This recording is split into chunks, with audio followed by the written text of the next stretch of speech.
See, anything to be established in port water, one has to take permission from the port. There is offshore shacks or anything, any structures. Earlier one agency has approached us in Bayana with the permission of they have been allotted shacks from the State Tourism Department.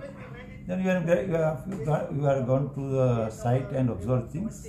We have found that it's not disturbing our port activity. We are given NOC, no issue at all. We are cooperating with the state. We are, in fact, allotting shacks is not our core activity. Still, we are permitting because state government agenda it is. So, in future also, wherever state government is allotting permission for shacks, we will go and check the feasibility. We will give permission. However, if they are who are establishing shacks, they have to pay as per the port SOR rates. That's a very SOR rules we are not fixing. It is fixed by TAM, Tariff Authority of India. So we will be cooperating with state government for their tourism activities. Sir, in ROCM also you all have the jurisdiction of MPD. To some extent we got jurisdiction because I don't know exactly.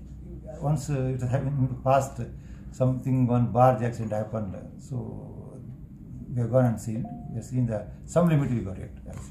So, sir, there was confusion that MPD is creating issue. It is all false. So not at all, not at all. You are willing to give the NOC? Never go against the wishes of the state government, especially tourism, because our cruise activities are only to boost tourism in Goa.